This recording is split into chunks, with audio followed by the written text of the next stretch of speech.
Libya İç Savaşı'ndan sonra bölgede kontrolü tamamen sağlayan Türkiye ile Libya masaya oturdu. Yani üçüncü tarafları hiç ilgilendirmeyen bir meseleydi. Ama bölgeyle alakalı ya da alakasız bazı odaklar tepemizde homurdanmaya başladılar. Sesleri çok çıktığı zaman muhtemelen geri adım atacağımızı düşündüler. Sallamadık. 2019'da o meşhur anlaşmayı imzaladık. Sonra petrol aramak için geçen ay yine masaya oturduk. Yine homurdanmalar başladı. Tabii ki yine sallamadık ve imzalar atıldı.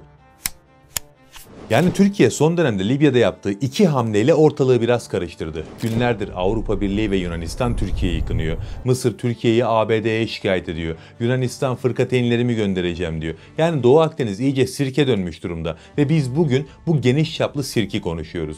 Konuşacağımız çok şey var. Çok uzun vaktinizi almadan her şeyi anlatmak istiyorum. O yüzden daha fazla uzatmadan başlayalım. Ama başlamadan kısa bir hatırlatma yapayım. Bu tarz içerikleri seviyorsanız videoyu beğenmeyi ve kanalımıza abone olmayı unutmayın.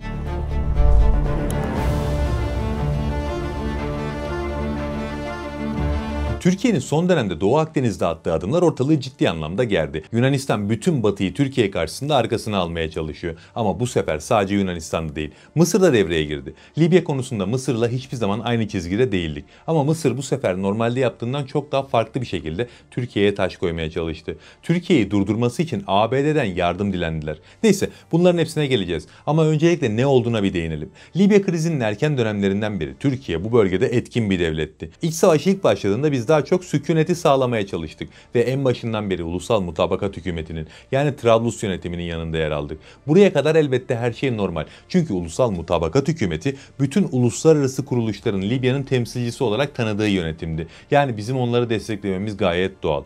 Doğal olmayan bu bahsettiğim Birleşmiş Milletler gibi uluslararası kuruluşların bir parçası olmasına rağmen Trablus yönetimini değil de ülkenin doğusunu kontrol altında tutan Hafter yönetimini destekleyen devletler. Ve öyle bir ortam var ki aslında Libya konusunda ülkeler ikiye bölündü bile diyemiyoruz. Çünkü Hafter yönetiminin arkasında ABD, Fransa, Yunanistan, Mısır, Suudi Arabistan, Birleşik Arap Emirlikleri, İngiltere, Almanya gibi devletler vardı. Buna karşın Trablus yönetiminin arkasında sadece tek bir devlet vardı. O da tabii ki Türkiye. Hafter'in arkasında bu kadar devlet varken Ulusal Mutabakat Hükümeti'ni sadece Türkiye destekleyince tabii ki bu işi çok kolay gördüler. Yani merkezi yönetimi kolayca bastıracaklardı ve Libya'yı tamamen kontrol altına alacaklardı. Hayalleri buydu çünkü Libya birçok açıdan Batı için çok önemli. Afrika'nın kuzeyden açılan en rahat kapısı olacaktı. Sonuçta güçlü bir hükümeti yok. Haliyle oradan Afrika'ya giriş tabiri caizse elini kolunu sallayarak gerçekleşecekti. Daha da önemlisi Libya'nın doğal kaynaklarından istedikleri gibi faydalanacaklardı. Genel olarak bunu amaçladılar. Yunanistan'ın ise iki önemli hedefi vardı.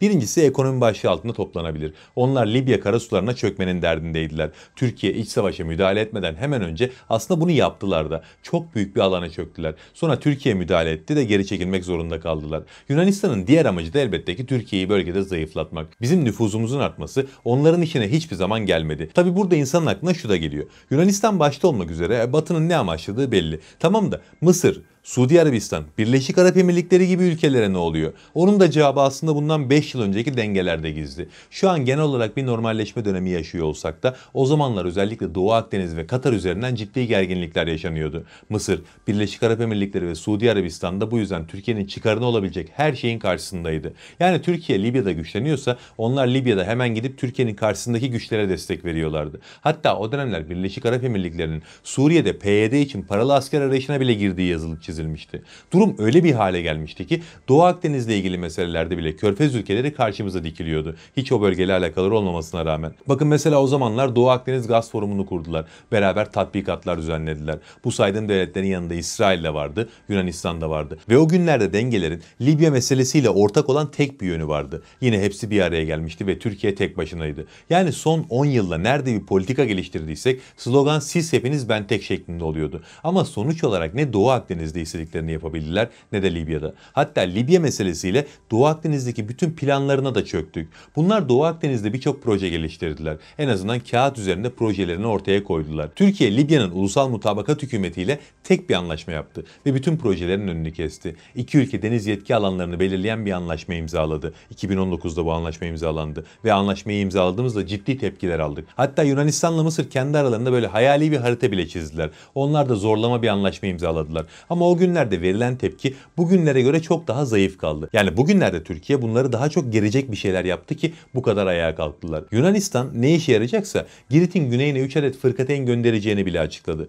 Avrupa Birliği Liderler Zirvesi sonuç bildirgesinde Avrupa Birliği Türkiye'nin Libya anlaşmasını hukuksuz olarak tanımladı. Tabi bu Yunanistan'ın baskılarıyla gerçekleşti. Ve Yunanistan bunun yanında bir de ABD'ye Türkiye'yi şikayet etti. Bu da yetmedi. Mısır bu konuda ABD'nin kapısını çaldı. Trump'a Türkiye'yi ya da Hafter yönetimini ikna etmesi için resmen yalvardı. Peki bunların sebebi ne? Bunların sebebi Türkiye'nin son 1-2 yıldır Libya'da planladığı politikanın son aşamasına geçişi. Bu aşama artık Libya'yı bütünleştirme aşaması. Libya'da Hafter yönetiminin varlığı ve ayrı bir güç olarak durması Batı için kıymetliydi. Çünkü bu şekilde Libya yeniden ayağa kalkamazdı. Daha da önemlisi Türkiye ile imzaladıkları anlaşma her zaman risk altında olacaktı. Olur da Hafter yönetimi merkezi yönetime karşı galip gelmeyi başarırsa zaten Türkiye ile olan anlaşmayı hemen iptal edecekti. O yüzden Tobruk Meclisi'nin varlığı Batı için her zaman kıymetliydi. Türkiye de buradaki riski gördü ve nihai hamlesini burası üzerinden yaptı. Hafter askeri anlamda Türkiye için bir risk değildi. Çünkü daha önce 2 defa Hafter güçlerini püskürttük. Az önce saydığım bütün ülkelerin desteğine rağmen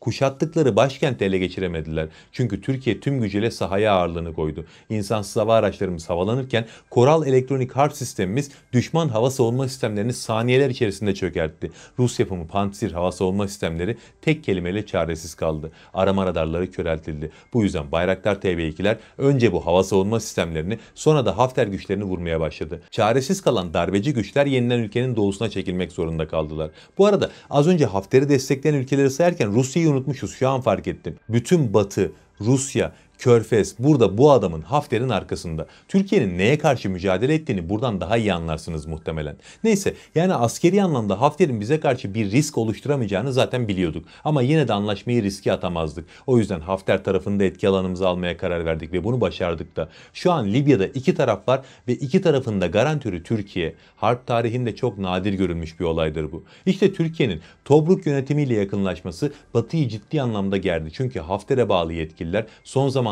Yunanistan'a haddini bildirmeye başladılar. Daha da önemlisi Türkiye ile Libya arasında imzalanan 2019'daki anlaşmaya sahip çıkmaya başladılar. Zaten anlaşma yakın zamanda Tobruk Meclisi'nde de onaylanacak. Bu da yetmedi. Türkiye ile Libya arasında Girit Adası'nın güney kısımlarında 4 parselde petrol arama ve sondaj çalışmaları için anlaşma imzalandı. Zaten Yunanistan'a esas gelen ve Girit'in güneyine 3 adet fırkateyn gönderebiliriz gibi açıklamalar yapmasına sebep olan anlaşma buydu. Avrupa Birliği'ni filan da bu anlaşma ve Tobruk yönetiminin 2019'daki anlaşmayı imzalayacağı gerçeği bu kadar gerdi. Yani kısacası Türkiye son dönemde öyle hamleler yaptı ki Batı gerildikçe gerildi. Peki bundan sonra ne olur derseniz olacak olan şey belli. Türkiye ne olmasını isterse o olur. Bazen şunu düşünüyor olabilirsiniz. Yunanistan çok sert açıklamalar yapıyor ama Türkiye yeterince cevap vermiyor. Aslında o biraz devlet ciddiyetiyle alakalı. Türkiye sadece sahada yapması gereken neyse ona odaklanıyor. Yunanistan Türkiye'ye karşı hiçbir yaptırım gücünün olmadığını bildiği için sesini yükseltiyor. Sesini yükselterek arkasına destek toplamaya çalışıyor. Ama onlar sesini yükseltirken Türkiye yine bildiğini okuyor.